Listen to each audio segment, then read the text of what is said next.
We hope that all parties will remain committed to the path of dialogue and diplomacy in resolving their outstanding issues. Many countries, particularly those in the global south, are being adversely affected by a situation in the Strait of Hormuz. Pakistan recognizes the urgent need to address the impact of the current situation on global energy supplies and other economic commodities, including trade and food security. We express the hope for an early normalization of the situation in the Strait of Hormuz and underscore the importance of ensuring the continued safety, security, and freedom of maritime navigation. Amid the prevailing tension and hostilities, Pakistan has remained actively engaged with key interlocutors across the region in support of our efforts aimed at de-escalation, dialogue, and peaceful resolution of the situation.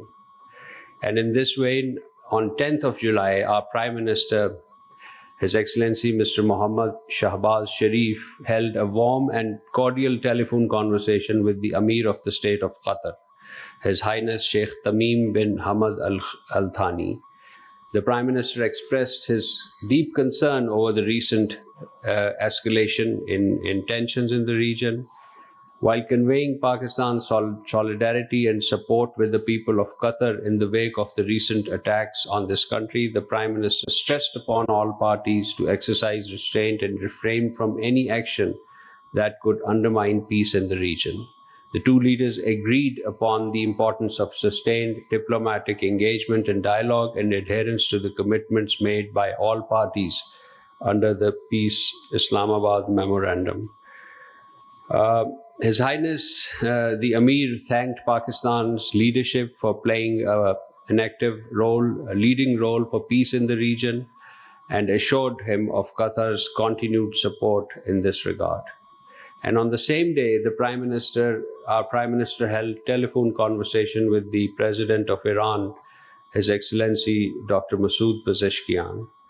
During the warm and cordial telephone conversation, the Prime Minister expressed deep concerns over the recent escalation in tensions in the region and underscored the urgent need to restore regional peace and stability.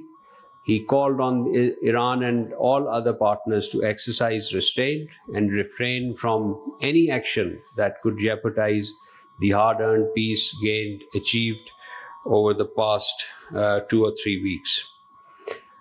President Pezeshkian, on his part, reaffirmed Iran's commitment to peace and appreciated Pakistan's constructive support and sincere efforts for regional stability.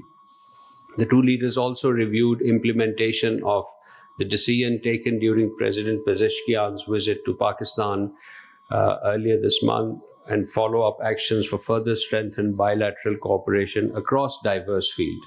Both leaders agreed to remain in close contact and continue consultations on matters of mutual interest and regional peace. And in the similar vein of our peace efforts, the Deputy Prime Minister and Foreign Minister on the 13th of July, Deputy Prime Minister, Foreign Minister Senator Mohammad Ishaq Dar held a telephone conversation with Saudi Foreign Minister Prince Faisal bin Farhan.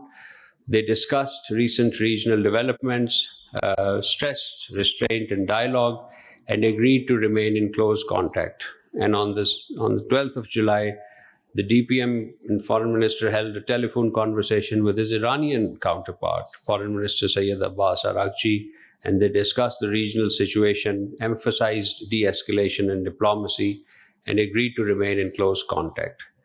On 13th July, this conversation with the Saudi Foreign Minister, in addition, also discussed regional developments, restrained dialogue, and both sides have since then remained in contact through diplomatic challenges.